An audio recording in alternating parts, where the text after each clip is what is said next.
Hey guys, this is the stainless 24. This is the plate. Has the chassis rails, front uppers, rear lowers, front lowers, rear uppers, the chassis rails themselves, and the roof rails. You get some stickers. You get 12 regular ball ends and 4 threaded ball ends. You get all the hardware and nuts needed, as well as carrier bearings and the shaft. 3D print wise, you get a rear link riser, a rear body mount or chassis brace, the carrier brace, skid, sliders, a front shock brace, and a body post mount, as well as roof. That is the base kit. We're going to go through how to put it together. So for this particular display truck, we're going to be going short fronts and long rears. So the first thing we're going to do is take either an RC tool, or I like to use a centering punch because it tapers down and centers in the hole, and we're going to break all of our links out. Here we go. I'm going to do the last couple of these so you can kind of see and hear. They just fall out. Let's see, the real long rears.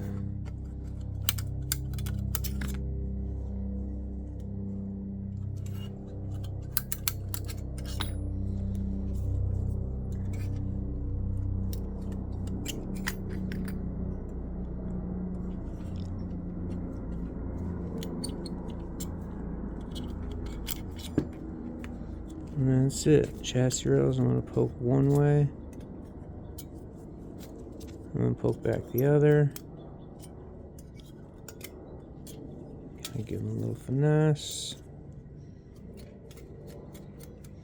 But it's the same. You're just breaking the 0.5 millimeter left at either end of the rail.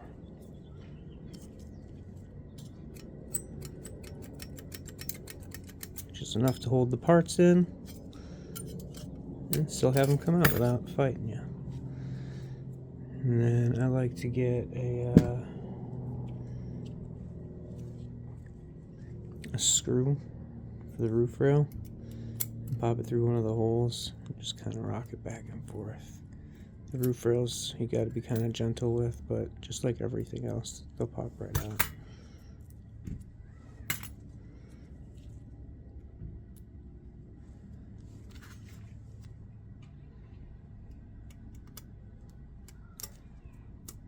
Hope you guys can see everything decent. Kids are playing in the yard. They go on ninja mode.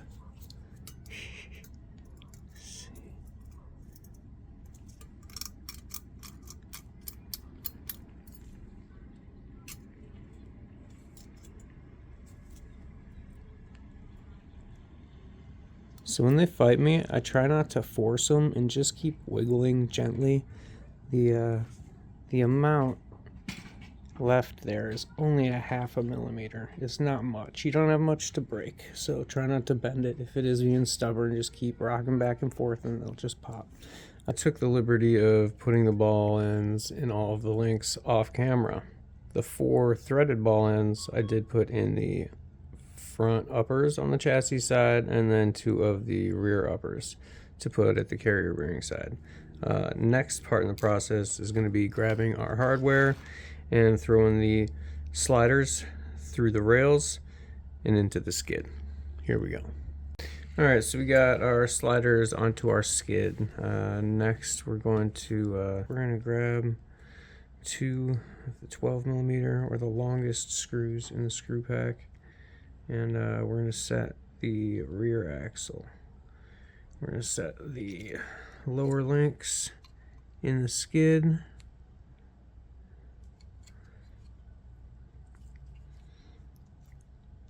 Sometimes they're a bit of a squeeze, I'm not gonna lie.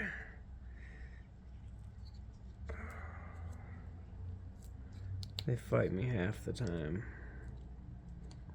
If you need to, oh, there it goes. So sometimes I'll trim a little bit out, but sometimes it's just wiggling it in. This one dropped down from the top and found its way into its place.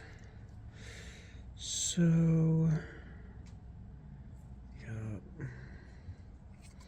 but if it's fighting you a lot, take a little bit with a razor blade and just slice out a hair or file a tiny little bit off. It's a tight squeeze. I go for the best I can on these, so it ends up being pretty dang tight, but usually you can get them to just wiggle into place. It's not easy, but you know, they'll wiggle into place. Yep, there we go. Grab this.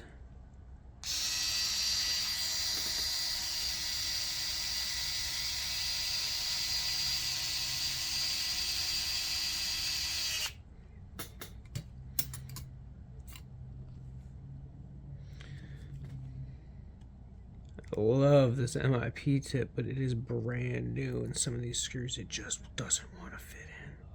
But then some of them, it's just magically perfect.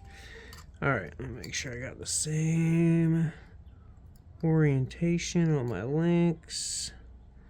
Yup, that's the way she goes. See, this one didn't fight so much.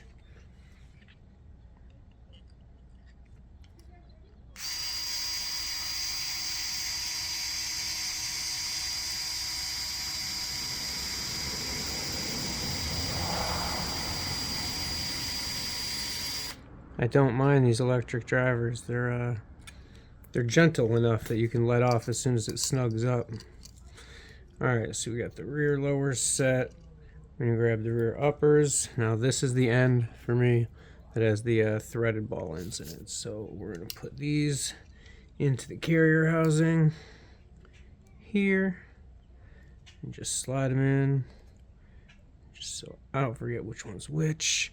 And when I put these in, make sure to put the big end to the center, just so that it holds into position real good, because you're going through plastic, through the threaded ball, and into a little more plastic. So you can use the medium, which I think is 10mm screws that come in the screw kit for this location. And there's only one way it can go. Okay, so this drops on. I'm going to default to the center hole for the carrier assembly for this build. Kind of go in the middle of the row. Okay, so that's in. Got a screw on.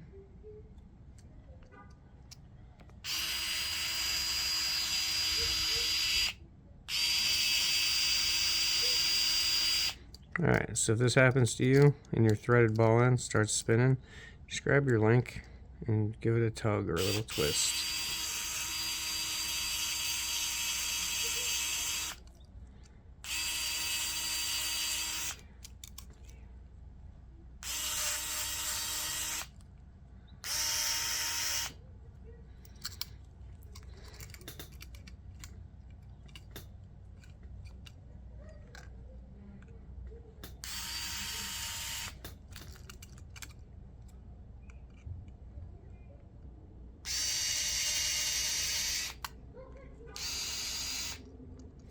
Well, that's fun.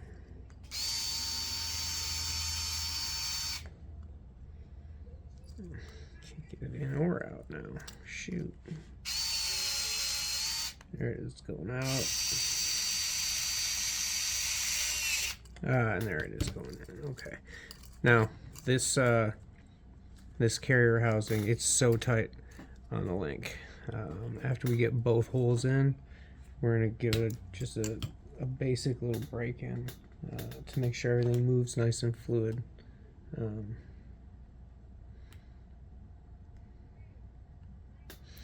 Again, I could open up tolerances a whole bunch, but I'd rather things were snug and tight in the beginning, because I know 2 years later in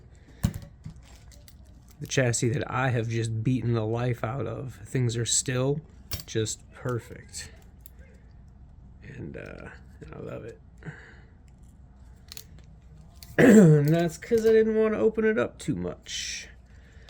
I'd rather it breaks in and has a snug fit for a majority of its life and then wallows out right at the end. So you can get as long as possible out of the good stuff. Grab this link and pull it down. And that ball is just spinning. There we go. All right, that wasn't too bad. All right, now I was saying these guys, they touch by like a 0.05 of a millimeter, right? So with the 3D prints, there's that little bit where it prints outside of the 5/100ths of a millimeter. So I just take these and I just rock them back and forth for a bit. Move them around. It's not like they have a ton of travel, but you can feel that just a little bit of resistance.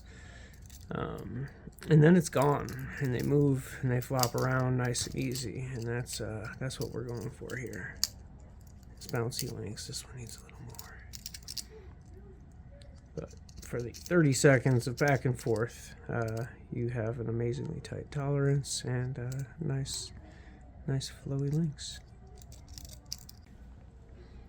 All right, we got the rear link riser assembled. I'm gonna get some 12mm screws for our lower links and set those next.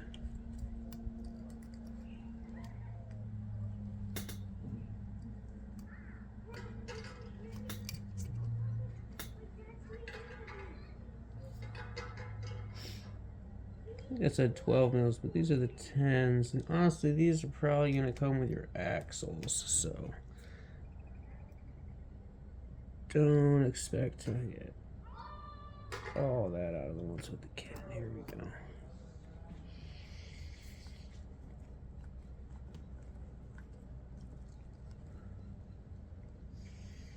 Alright, that's one.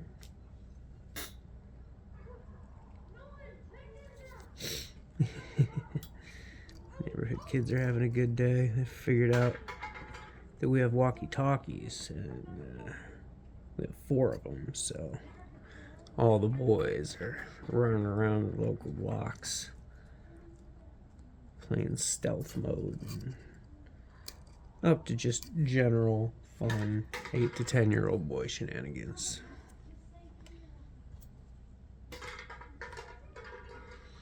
Alright, uppers. I hope you can see all this decent. I haven't really been checking focus. I just locked it. That is way too long of a screw.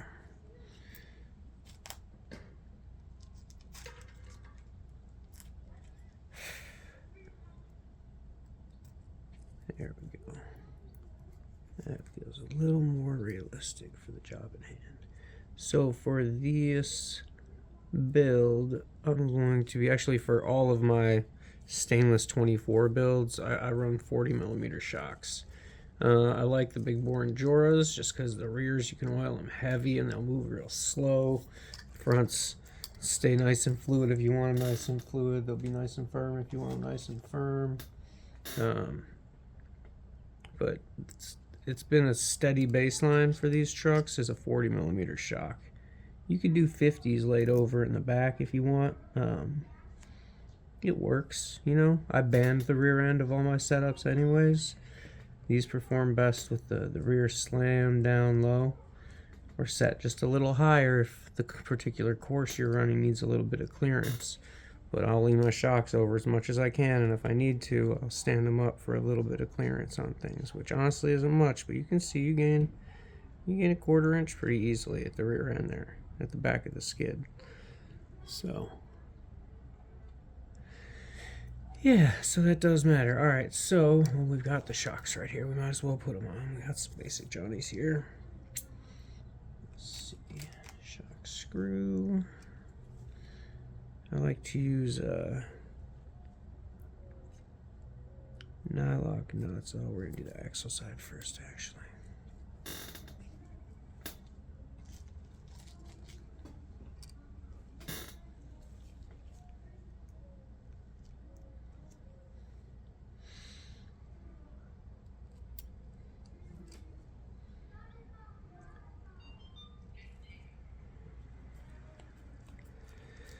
Hope everybody's doing all right this winter. I know half the East Coast is snowed in right now. I'm sitting here in Phoenix, freaking, it's 75 and barely even sweater weather.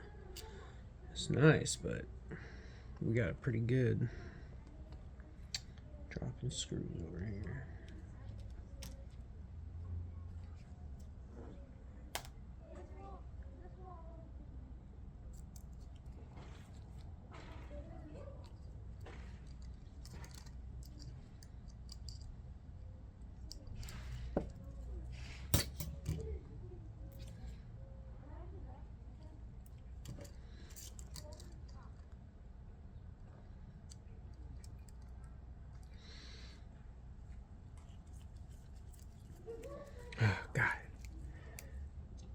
Alright, sweet. So now I'm gonna use that to kind of check my placement a bit. Let's get some long boys through here.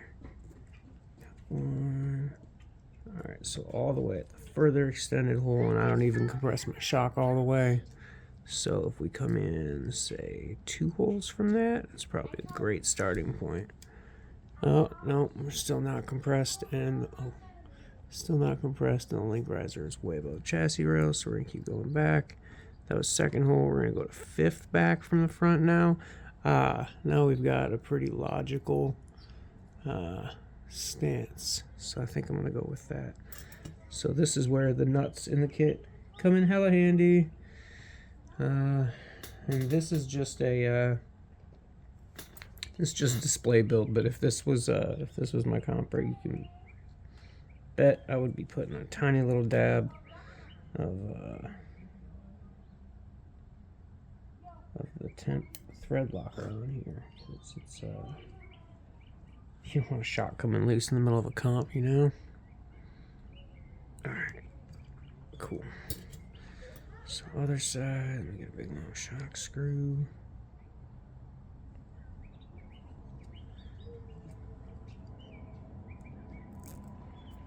Hope you guys are having a good day, night, whatever. Hanging out at the office, watching YouTube, doing whatever you do. Hope everything's treating you all right. What I like to say, I hope your day is busy enough to go by quick. Just this side of a shit show, because nobody likes a shit show of a day, but everybody likes a day that goes by quick. So, you know, hope you're having a good day. All right, so we've got a whole rear end. That's it. The carrier popped out, and that's way tucked up, but drooped down. It's gonna be just right. Oh, there it is. Feels way lifted, because it is, but it doesn't have a front end on it yet, so we won't judge yet. I suppose I could drop that forward a hole if I really wanted, but we're gonna let it be for now. All right, front end time.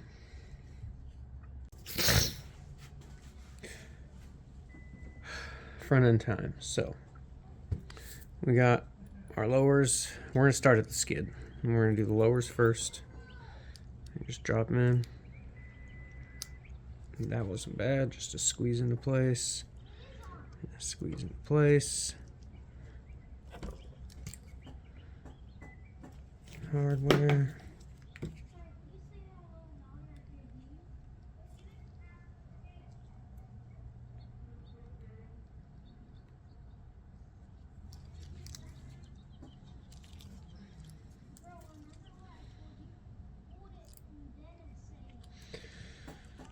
Bad luck with this hardware. No, I'm not. I just have a brand new MIP that is going to take a long time to break in.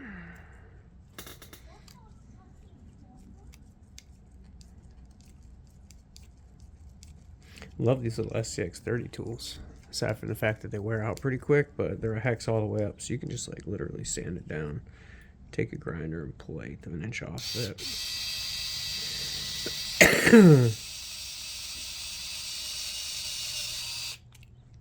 Yeah, it'll run pretty good. That's alarming. I don't think this was all the way in.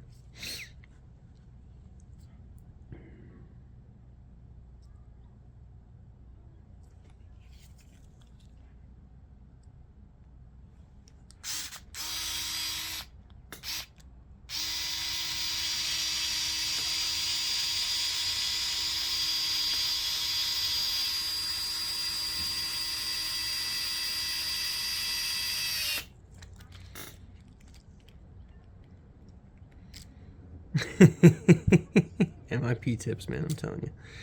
Let's get in there. All right. So, front lowers, you'll see that bump. The bump goes to the top. I did it flat on the bottom so that if you're climbing up something, you don't get stuck on that bump. You know? You got a smooth, straight angle. You got plenty of other shit to hit on. Things to make contact with. Pardon my French. All right. So we did the lowers. Now we're going to run Where's our front axle? What? I can't even put anything in this. Here. This little butte of a front. Oh, there's not a mount on that. Oh, intermission. I need to find a servo mount. Well, that's a fun turn of events. These were a gift, these pair of axles, and I don't have a I don't have a front servo mount, so I'm not going to tell anybody, but this axle is just going to have a regular basic mount. So we're going to take the not threaded end and we're going to put it to our front axle just to do it now while that's not all mounted down.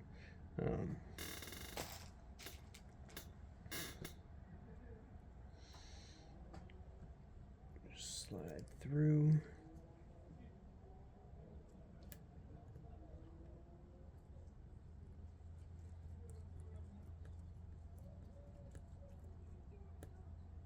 Get it in.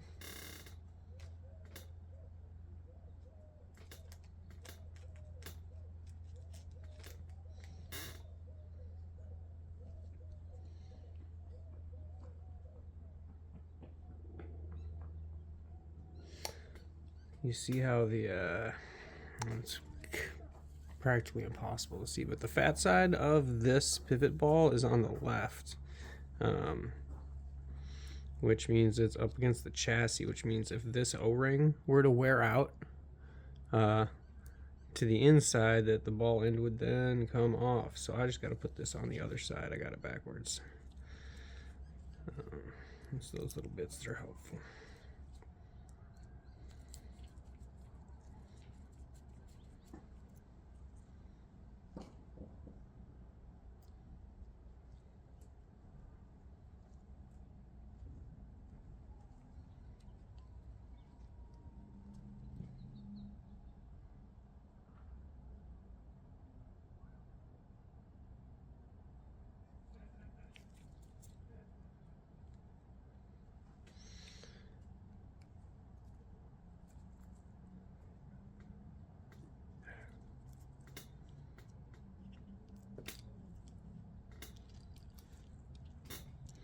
You ever done something so many times you get tripped up on how the hell it goes once? I'm going to put these screws into this.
That's one.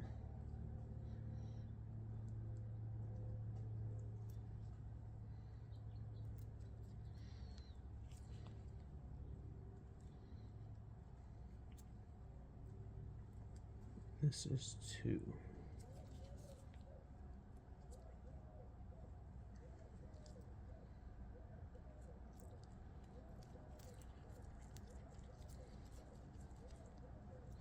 All right, so the bend goes forward to notch around your servo like so. Okay, so we're gonna do the lowers now.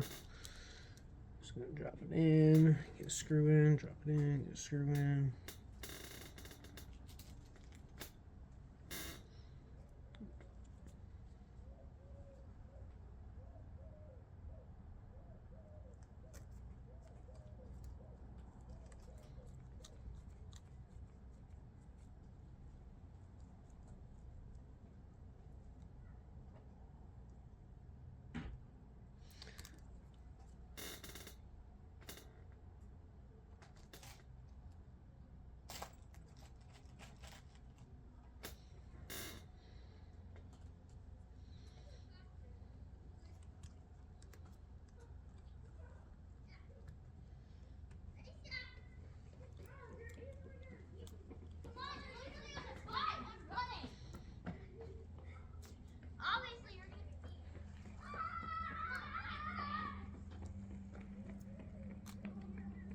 Oh, that's the worst.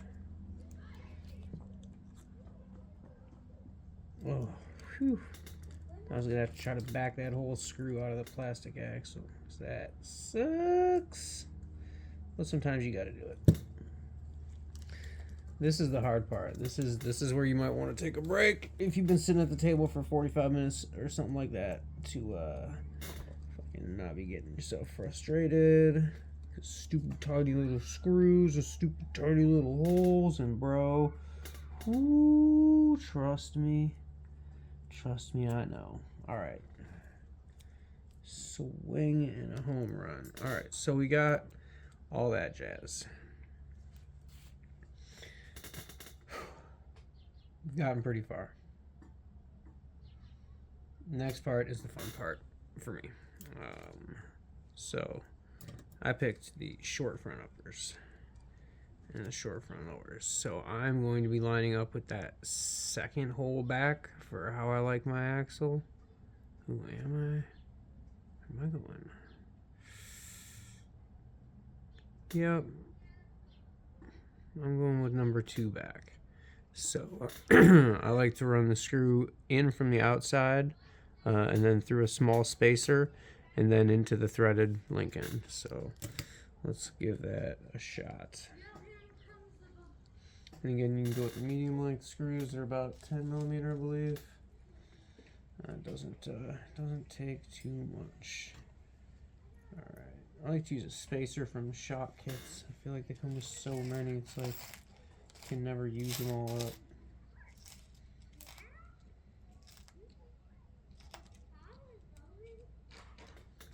So I'm gonna take my screw.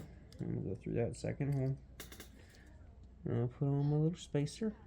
I'm using the super thin ones up, so I'm gonna do 2 of them. Had a grip at these bad boys for a while. It's nice to use them up. All right. Hope you can see this. Yeah, cool. So I'm just putting the threaded ball end on it, holding the chassis, and this is the fun part, you know, and then threading it on it.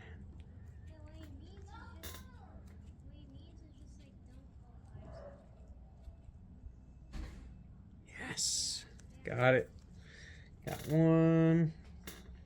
Got another screw right here. Again, screw, second hole.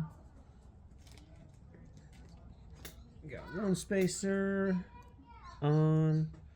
Got 2 spacers. So grab these things. 2 spacers on. And put this link on there.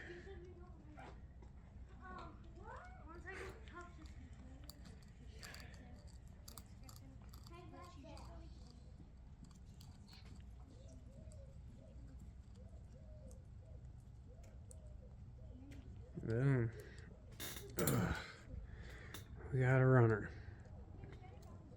Alright, I hope you can see what I was talking about with how I prefer my axle to be clocked, the front for the steering.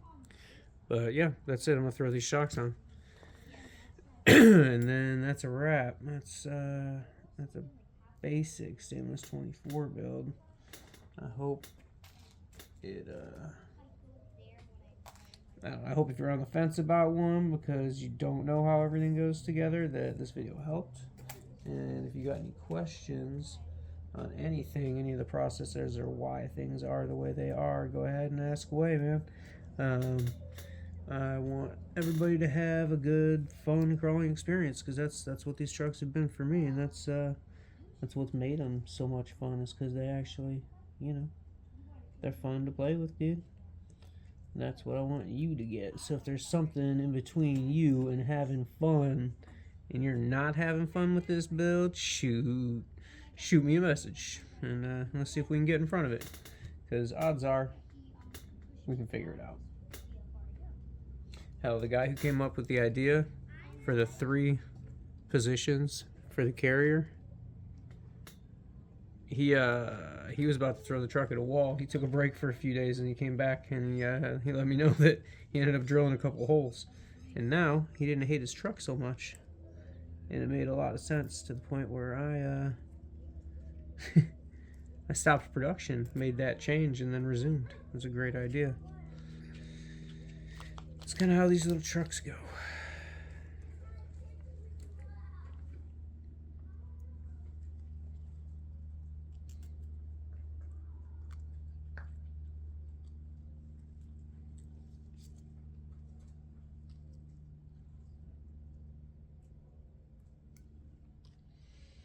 Again, there is 10 nuts with every kit, so if you lose a couple, you're not SOL. They're freaking tiny. I use tweezers all the time. Literally so small.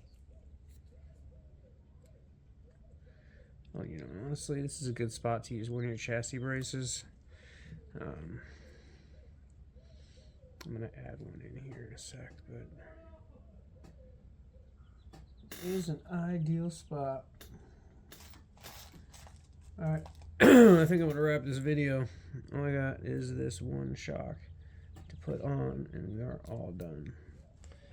So, thanks for sticking it out through the series of me bumping the damn tripod and kids and radios. Stainless 24 assembly.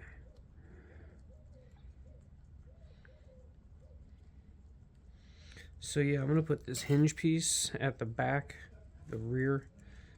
So I'm going to limit the back a bit. And then the straight one I'm going to put at the front. Alright guys, got this just about finished up. I pulled the printed rear link riser. We're going to redesign that. That thing is twice as tall as it needs to be. Just got the stock axle one on there. Now, how we set these up, I usually band the rear, either with a small dental rubber band, anything small. You don't want too much tension on it. When it's underweight, you still want it to be able to drop out and move a little slower in the rear than the front. So I'll band the rear, and then I'll just let the front move freely, and that just does really well for these trucks. Again, if you got any questions, comments, hit us in the comments, and we'll get everything answered. Hope you enjoyed the video. Thanks for sticking around. Was not a short one. Appreciate y'all, and I hope you are enjoying your kit. Have a good one.